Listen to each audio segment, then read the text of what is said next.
ꯑꯁꯤꯁꯨ ꯍꯩꯔꯒꯦ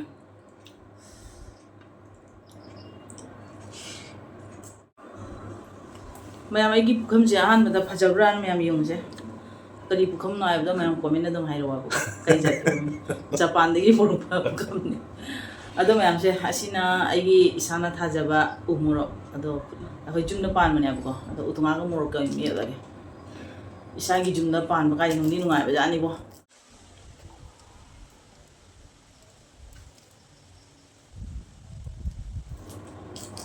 ꯑꯍꯥꯟꯕꯅꯤ ꯎ ꯃꯣꯔꯣꯛꯀ ꯄꯥꯟꯕꯁꯦ ꯑꯩꯈꯣꯏ ꯌꯨꯝꯗ ꯍꯥꯎꯁꯨ ꯍꯥꯎꯗꯣꯔꯤ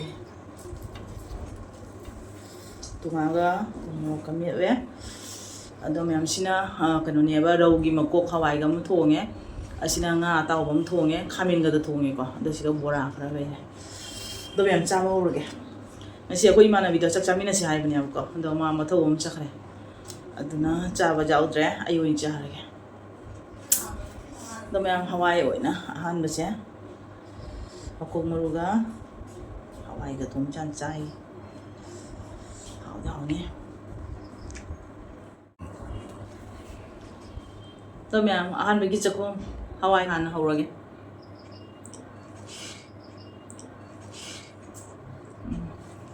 ꯍꯥꯎꯔꯦ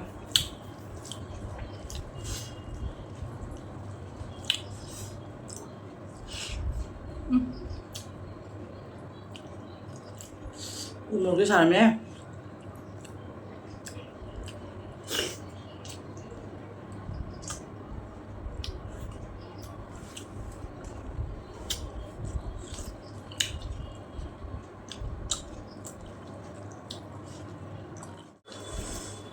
ꯃꯌꯥꯝ ꯍꯋꯥꯏꯁꯦ ꯍꯥꯎꯔꯝꯃꯦ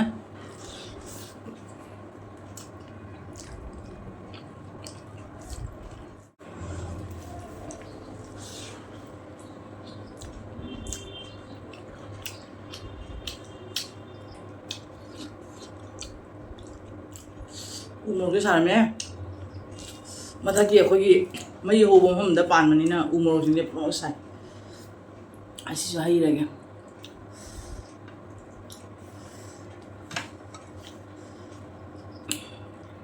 ꯑꯩꯗꯤ ꯃꯄꯨꯡ ꯑꯣꯏꯅ ꯃꯦꯠꯁꯤꯜꯂꯨꯔꯦ ꯎ ꯃꯣꯔꯣꯛꯁꯦ ꯁꯥꯔꯣꯏꯗ꯭ꯔꯥ ꯍꯥꯏꯅ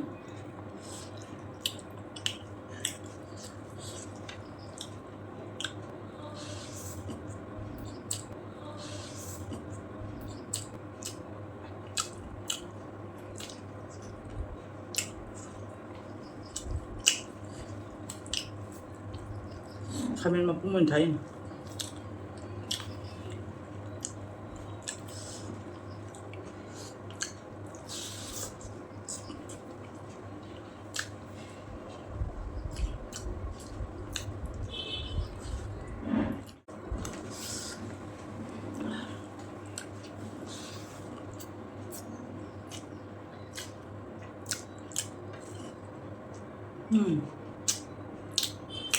ꯈꯥꯃꯦꯟꯁꯦ ꯑꯩꯈꯣꯏꯒꯤ ꯖꯦꯟꯗꯦꯝ ꯃꯅꯥꯒꯤ ꯈꯥꯃꯦꯟ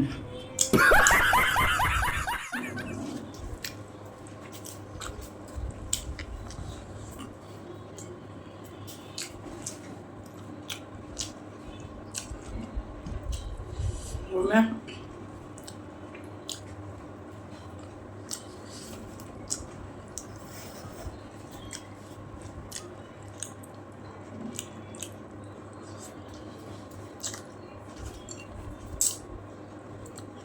ꯃꯌꯥꯝꯅ ꯆꯦꯂꯦꯟꯖꯀꯤ ꯚꯤꯗꯤꯑꯣ ꯑꯝꯇ ꯄꯨꯕꯤꯔꯛꯑꯣ ꯍꯥꯏꯅ ꯌꯥꯝ ꯀꯟꯅ ꯀꯣꯃꯦꯟ ꯇꯧꯔꯛꯏꯀꯣ ꯑꯗꯣ ꯆꯦꯂꯦꯟꯖ ꯇꯧꯗꯣꯏꯁꯦ ꯀꯅꯥꯒ ꯇꯧꯗꯣꯏꯅꯣ ꯒ꯭ꯌꯥꯟ ꯇꯥꯗ꯭ꯔꯤ ꯇꯧꯗꯤ ꯇꯧꯔꯛꯀꯅꯤ ꯍꯥꯏꯕ ꯑꯃꯈꯛ ꯆꯦꯂꯦꯟꯖꯀꯤ ꯑꯗꯣ ꯀꯅꯥꯒ ꯇꯧꯗꯣꯏꯅꯣ ꯈꯪꯗ꯭ꯔꯤ ꯍꯧꯖꯤꯛꯐꯥꯎ ꯇꯧꯗꯤ ꯇꯧꯔꯛꯀꯅꯤ video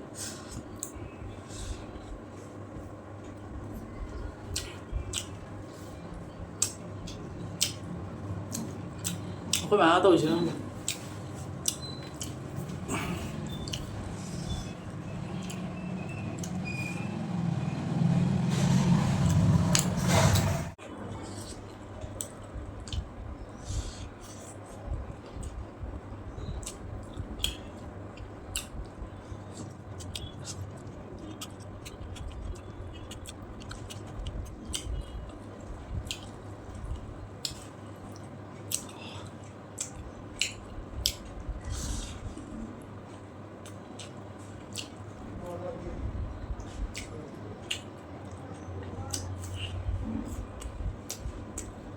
Dinh thêm như bộ này hỏng rồi.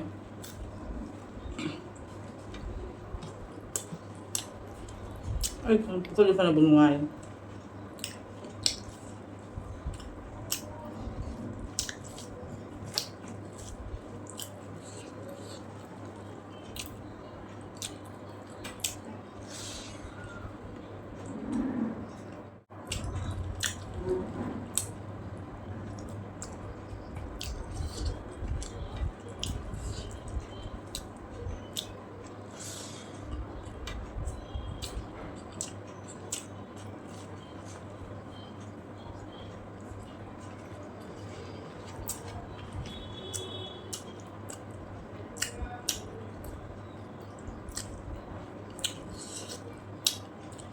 Marungan ini nunggu itu. Marungan jauh tuh benar.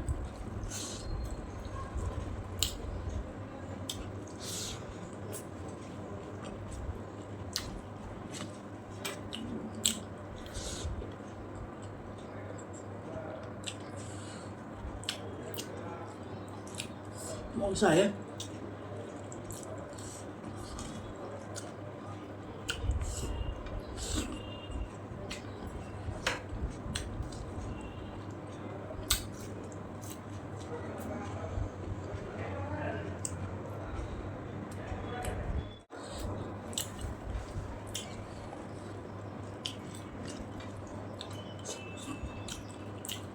Tôi sẽ bị ngang sao vậy?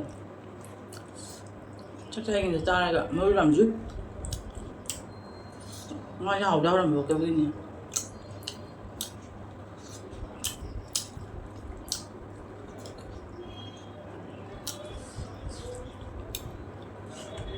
Bộ này vậy.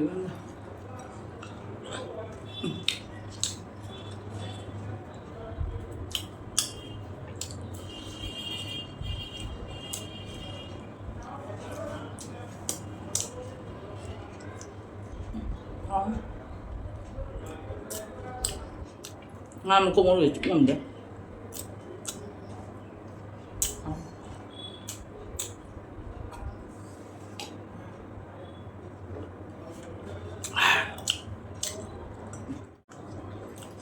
Mẹ chào với buổi đấy, chị trăng một cái tôm đến trăng nó rồi kìa.